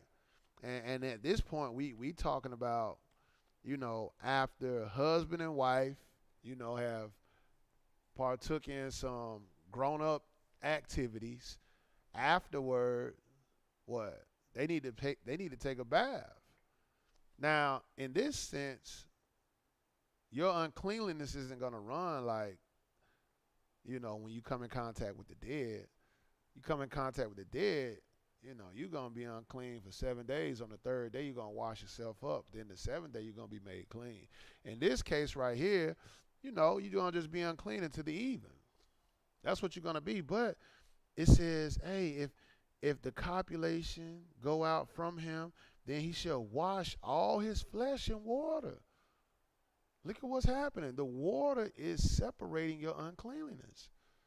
That's what Numbers 19 is talking about. It's talking about that water of separation was used for the unclean to make them clean. That's what it was doing. It was separating their uncleanliness from them. Now at even, they would be made clean again. But water is something used, to kind of purify yourself. Look at the baptism, right? The baptism is a purification. What is it doing? The water represents the blood of Christ, and it's purifying you of your sins, or better yet, washing your sins away, right? The water itself physically is washing. You're using it physically to wash away your uncleanliness. So, that's kind of what the Numbers 19 was talking about, the water separation, just, you washing away that uncleanliness. All right. When someone has ashes of a dead person in a necklace and they touch you, handshaking or hug, will that make you unclean? And for how long? All right, so cool. We just got finished reading that in Numbers 19, right? It'll make you unclean. Yeah, you don't want to have nobody's ashes in their necklace anyways. You want to make sure you put the dead in the ground. That's why they had to get Jesus up off the cross. Because look at this Leviticus real quick. Leviticus on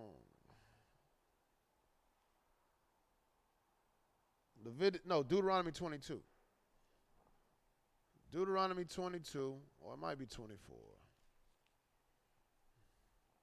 That's why they had to put Jesus in the ground. You know what I mean? Because you can't just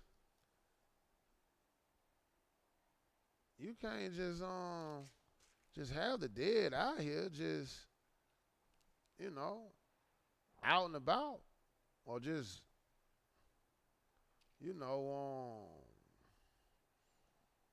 a burial spot is the proper location. Ashes, hey, you get rid of the ashes too, right? You get rid of the ashes also because the grave is the proper place for the ashes, for a physical corpse is hey, heck, if you want to pour the ashes in water, go ahead and do so.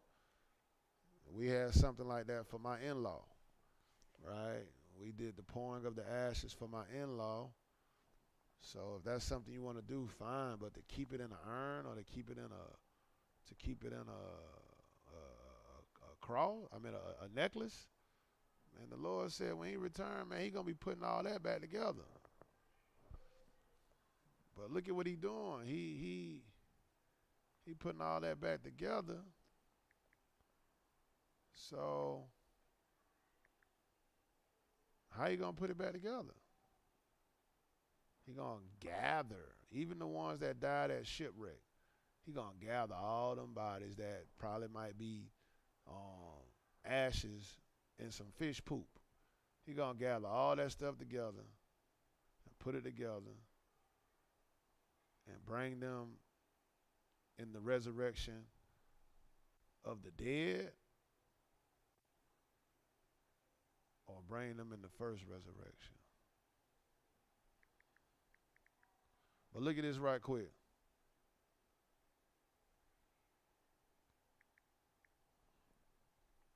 I thought it was in Deuteronomy. It might be, though. Deuteronomy 21, not 25. Deuteronomy 21. Yeah, Deuteronomy 21. And verse 23, it says,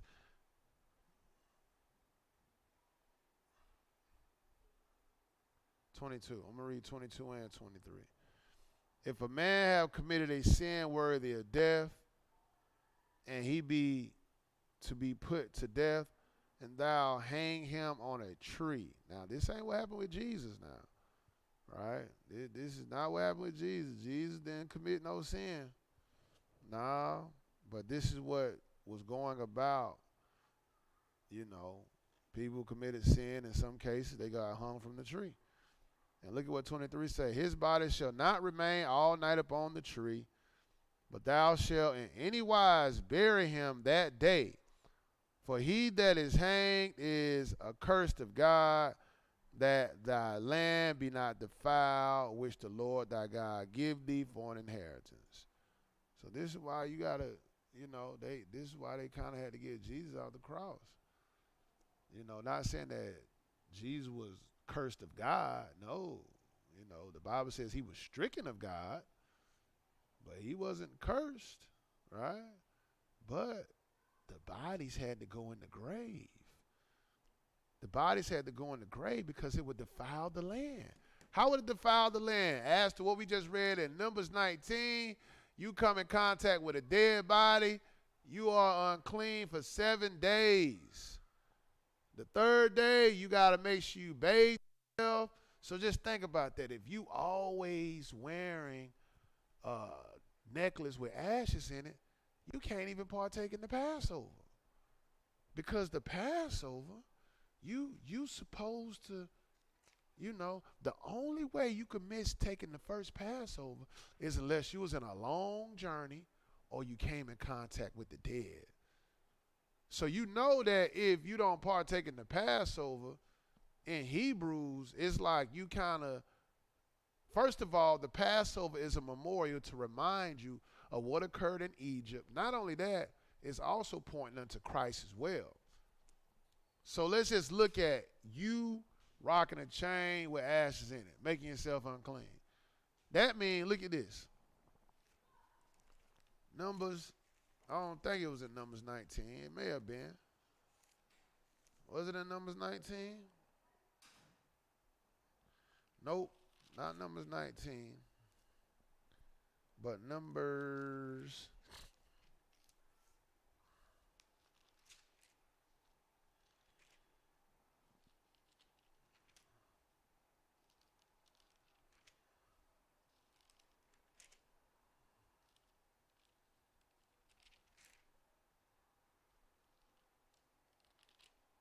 Numbers 9. Yep. So check out this Numbers 9. You got somebody's ashes in a necklace.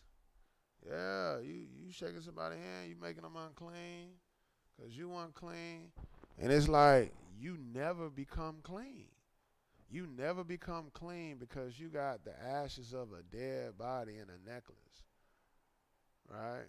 You got the ashes of a dead body in a necklace. So you never making yourself clean. Whether you bathing yourself, you still never making yourself unclean. Because according to what we read in Deuteronomy 21, hey, they had to take the person that was hung from a tree, they had to put him in the ground. Because if not, he would defile the whole land. How? By his uncleanliness. The dead body being unclean is how he would make the land defiled.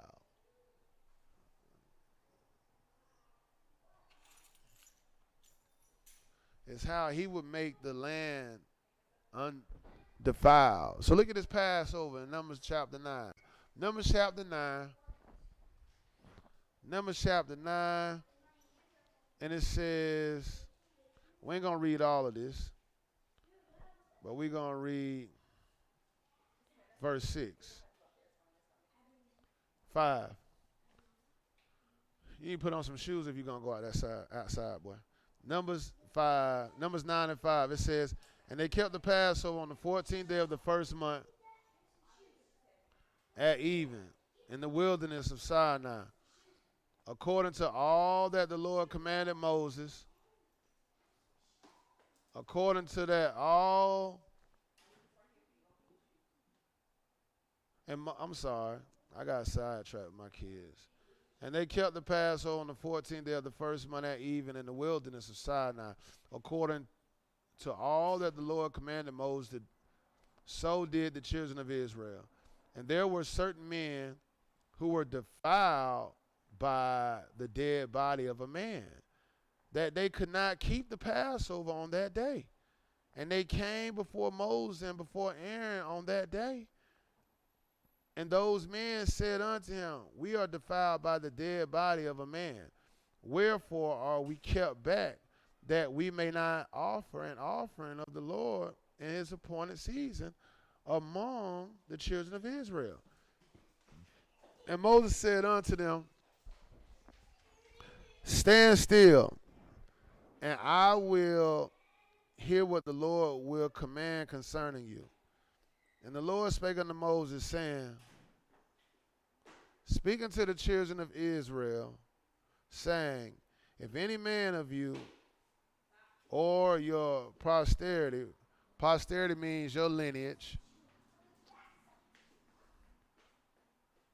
shall be unclean by reason of dead body, or be in a journey afar off, ye shall keep the Passover unto the Lord the 14th day of the second month. So at the second month on the 14th day is, hey, the Lord gave you some type of mercy.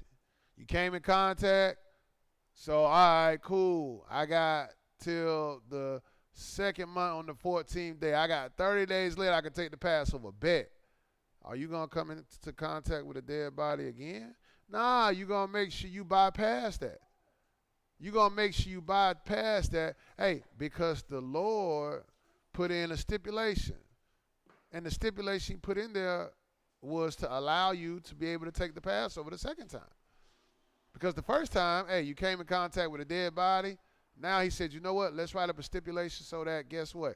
Hey, if somebody come into contact with a dead body, they got a second chance to take the Passover. But did the Lord give you a third chance? Let's keep reading. Yeah. So it says the 14th day of the second month at evening, we read that verse 12. They shall leave none of it until the morning, nor break any bone of it. Nor break any bone of it. You can start stacking them if you want. Because we're going to take it all out. Yeah, you can take it out. Take it off. And set that up here on the stage. Nah, just set them on the stage. It says, nor break any bone of it according to all the ordinance of the Passover. I don't need everybody in here helping.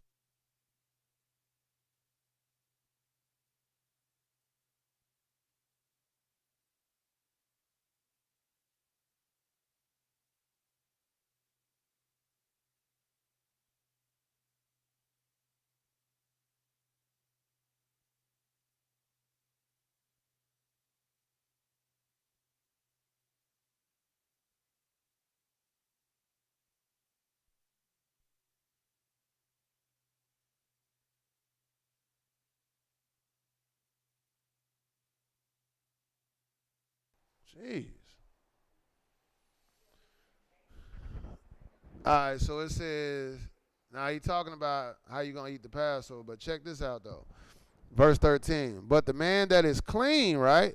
The man that is clean and is not in a journey and forbear to keep the Passover, even that same soul shall be cut off from among his people, because he brought not the offering of the Lord in his appointed season. That man shall bear his sins. So go to Hebrews real quick, because again, hey, atonement is looking at, hey, how Christ was crucified for us, right? He was a sin offering for us, but the Passover is representing the blood. Is representing you coming up under the blood, right? So look at this, Hebrews chapter 6. Hebrews chapter 6, or it might be 4. Hebrews chapter 10, my bad. Hebrews 10. Hebrews 10, and I'm going to read verse 29.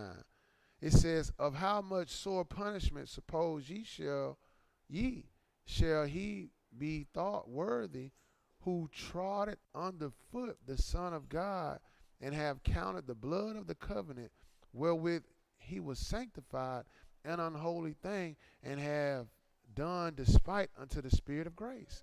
And that's not even a rhetorical question. That's like a statement letting you know, hey, you counting the blood of the covenant unworthy. Now, if you doing this in ignorance, okay, that's fine. But once you begin to not be ignorant of God's word, then you no longer can hide behind the cloak of, oh, I didn't know any better. Yeah, you know better now. So we're going to put the dead in its proper place. We're not keeping ashes in the house, right? I knew somebody who kept their placenta, their white placenta, in their refrigerator. That's unclean, right? I've done that. My wife, all of our kids we don't have, I took a placenta, put it in one of those red bags they give you at the hospital, and after I left out, I just dropped it in the dumpster. I dropped it in the dumpster because I didn't trust in what they was doing with the placenta, right? I didn't trust in it, so what I did was I took them all and dropped them in the dumpster, right?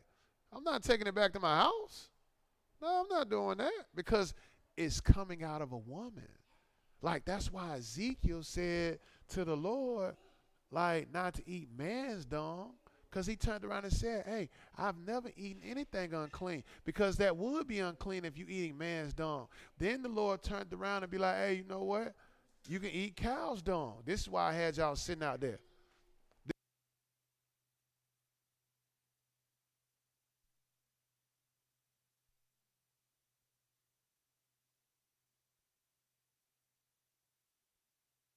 So this is why, we see is that the Passover is a commandment that we're to keep, right? We got to keep the Passover. If you're walking around with ashes in a necklace, you never can make yourself clean. And we talking about you willfully never making yourself clean. Now, uncontrollably, like we know in Isaiah 24, the whole earth is defiled, but we talking about you not coming in contact with a dead body. You can prevent that. You can. So are we walking around with ashes around our neck? Nah, we shouldn't be doing that. The ashes need to be in the grave, or if you want to pour them out in the ocean, let them be in the ocean. But that's kind of what we're doing with that. All right. All right, Proverbs 9. Proverbs 9, and let's read 7 through 8.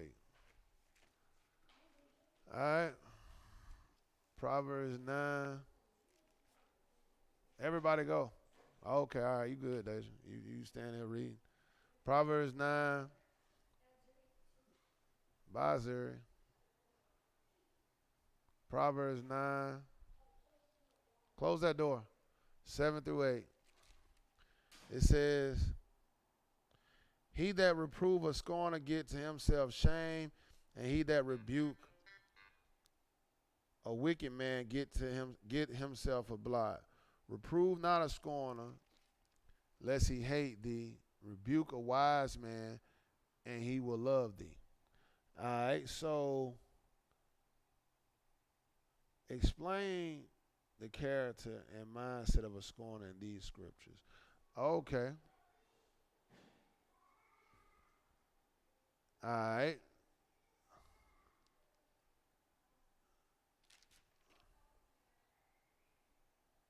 Look at Matthew 7. Go to Matthew chapter 7. Matthew 7 and in verse 6. It says, give not that which is holy unto the dogs, neither cast your pearls before swine, lest they trample them under their feet and turn again and rend you. So it's like a scorner is somebody who don't want to hear the word at all. That's what a scorner is. A scorner is somebody who you're gonna be casting your pearls unto swine. You're gonna be giving the words unto dogs, right? So the Lord is telling you, hey, them people is set up for this. Go to Proverbs real quick.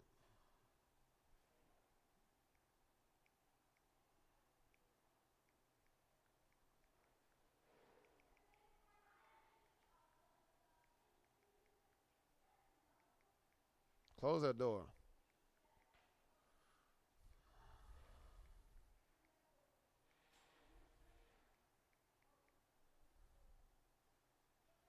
Go to Proverbs 16.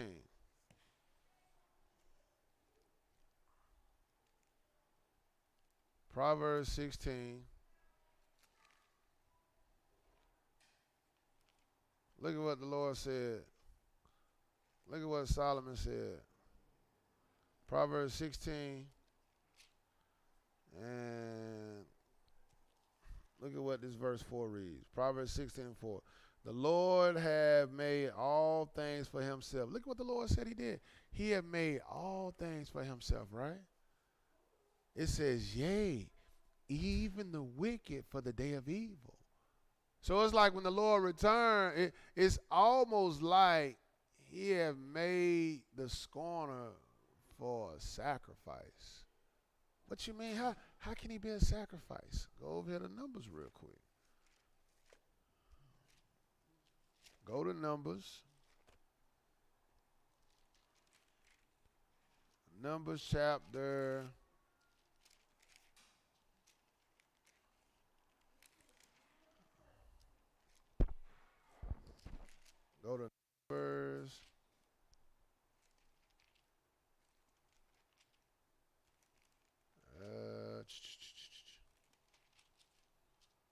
25.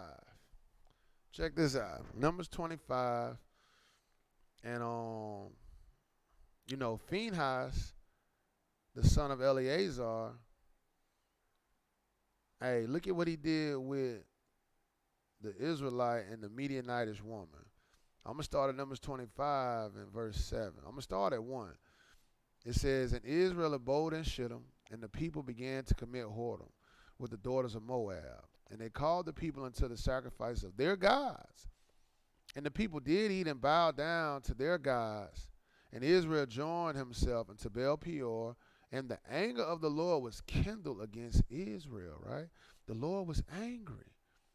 Now I'm going to skip down to verse 6. And it says, and behold, one of the children of Israel came and brought unto his brethren a Midianitish woman in the sight of Moses, and in the sight of all the congregation of the children of Israel, who were before the door of the tabernacle of the congregation. So they weeping because the Lord whooping their heads, right? So they weeping, right?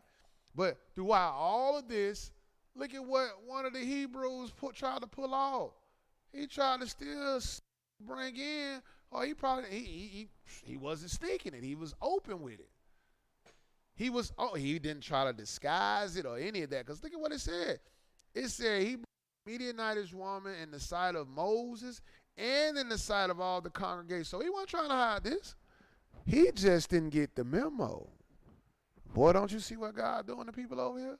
Because we've been committing whoredom with these people's gods. So look at what Phinehas did in verse 7. And when Phinehas, the son of Eleazar, the son of Aaron, the priest, saw it, he rose up from among the congregation and took a javelin in his hand and went after the man of Israel into the tent and thrust both of them through, the man of Israel and the woman through her belly. So the plague was stayed from the children of Israel. Am I saying that, the Hebrew and the woman are some scorners? No, I'm not saying that. I'm just showing you what the Lord could possibly be doing with scorners. Because the Lord is letting you know, hey, man, don't rebuke a scorner. Because if you do, you're going to receive to yourself a blot. Then Jesus said in Matthew chapter 7 and verse 6, don't cast your pearls before swine, nor give this word to dogs, right? Then we read in Proverbs 16, hey, the Lord made all things for himself, even the wicked for the day of evil. So in my mind, I can only imagine is that, hey, if the Lord is telling you not to rebuke a scorner, he's telling you, let them remain where they stay at. We're going to read some after this. We're going to read Revelation 22. But look at what Phinehas did, right? He stayed the plague, right? He prevented the plague from spreading. And look at what the Lord said what Phinehas did. 11. I'm going to skip down. And Phinehas, the son of Eleazar, the son of Aaron, the priest, have turned my wrath away from the children of Israel while he was zealous for my sake among them, that I consume not the children of Israel in my jealousy. Wherefore say, behold, I give unto him my covenant of peace. Look at that. The Lord made a covenant of peace because of what Phinehas had did. Look at what verse 13 got to say about that. And he shall have it, and his seed after him, even the covenant of everlasting priesthood, because he was zealous for his God and made an atonement for the children of Israel. You see that? Hey, Phinehas killed the Hebrew and the Midianitish woman. The Lord considered that an atonement was made, right? So what I'm talking about is, hey, boy, you're going to need a lot of mercy during probably the period of great tribulation. You're going to be needing a lot of mercy from the Lord, right? Who knows? The Lord might be, offering up some of these scorners on the behalf of you. That could very well be what's happening. Look at this. Look at this Revelation 22. Am I saying that's the definite? No, I ain't saying that. I'm just saying that could very well possibly be the case. But scorners is somebody who ain't even trying to hear the word. Scorners is somebody like this. Revelation 22. And I'm going to pick it up at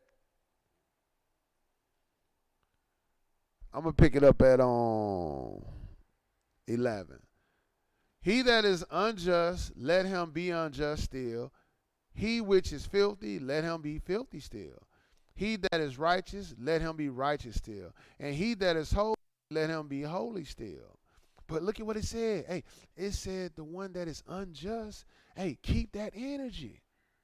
Because this is going to happen. And behold, I come quickly, and my reward is with me to give every man according to his work shall be. Look what the Lord is going to do. Hey, according to Jeremiah chapter 17, the Lord said he's going to give you fruit according to your doings. Right? Hey, if you righteous, the Lord going to give you good fruit. If you wicked, the Lord going to give you some bad fruit. But the Lord is sitting here letting you know, hey, keep that energy. You're a scorner. Go ahead and keep that energy. Because look at what they was doing. Go to Revelation real quick. And these are people who, boy, they ain't trying to hear you get them some book and they turn from their wicked ways. Nah. The Lord said, hey, y'all keep that energy.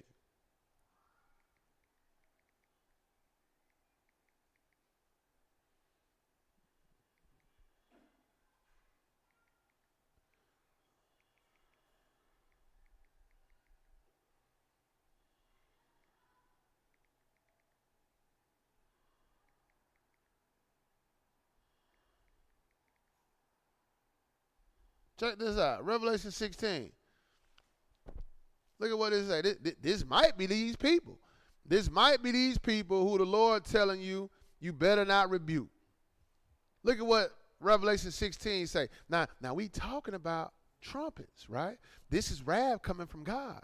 A trumpet is sound, a vial is being poured out. Meaning wrath from God is being poured out on the earth, right? So look at, we dealing with the fifth trumpet.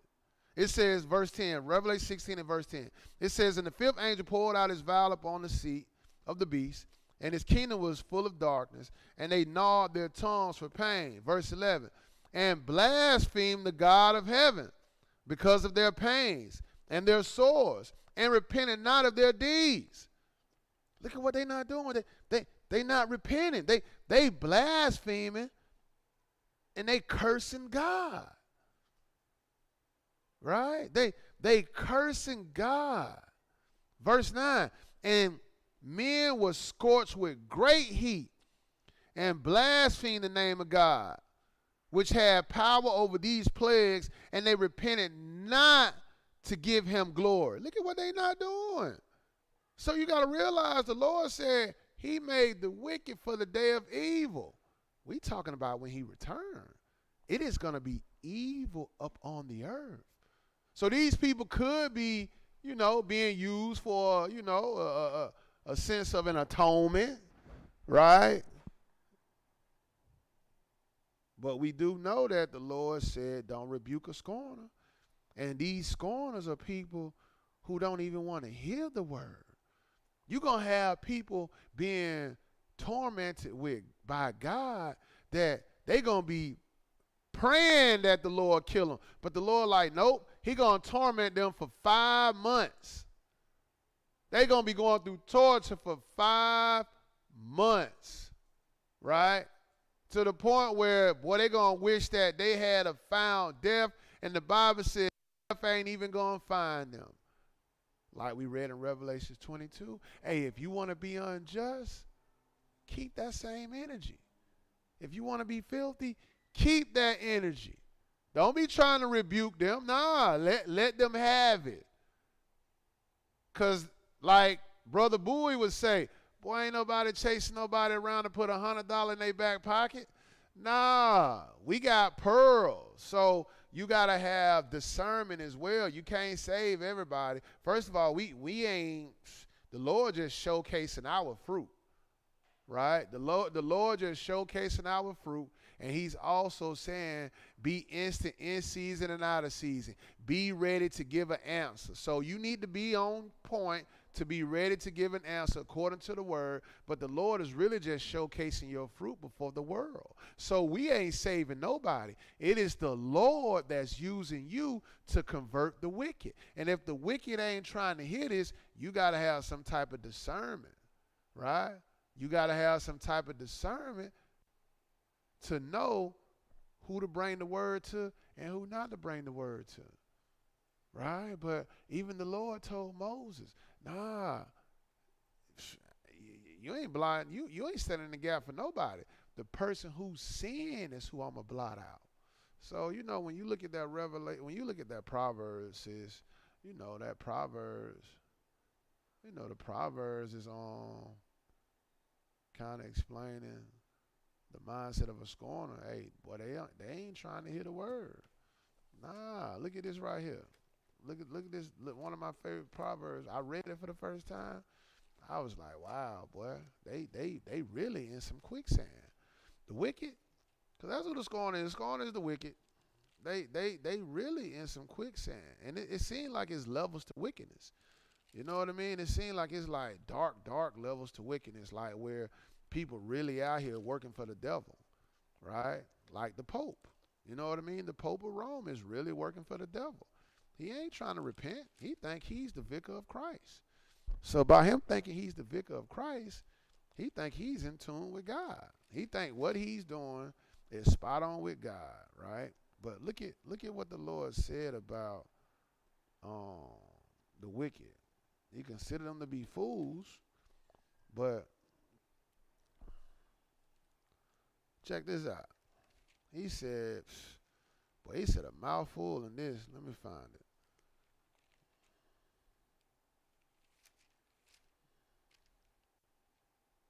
Proverbs.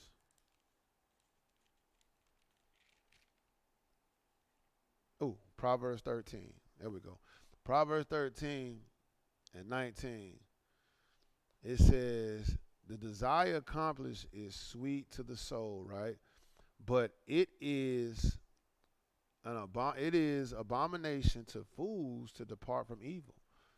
You see that? Like, hey, boy, Scorner ain't trying to depart from evil. Because it's like they feet in quicksand. They was created for the day of evil. So you got people here on this earth who really is going to get stepped on like a grape when the Lord returns. And it's almost as if like they going to remain in they unjust and they filthy ways. So, that's kind of all I got on that, Sister Phyllis. So with that being said, I think the Sabbath has expired. So what we are going to do is we're going to face Jerusalem and we're going to close it on out. Let your mama know we finna close out.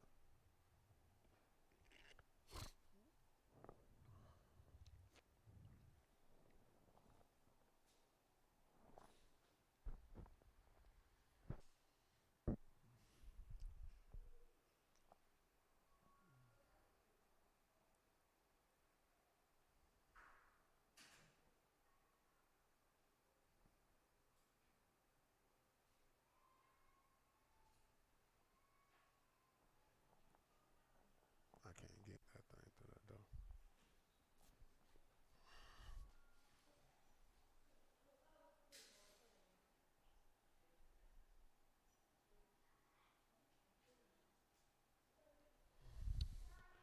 All right. Our Father, which art in heaven, hallowed be thy name. Thy kingdom come, thy will be done in earth as it is in heaven. Give us this day our daily bread, and forgive us of our debts as we forgive our debtors. And lead us not into temptation, but deliver us from evil. For thine is the kingdom, and the power, and the glory, forever. In Jesus' name we pray. Amen.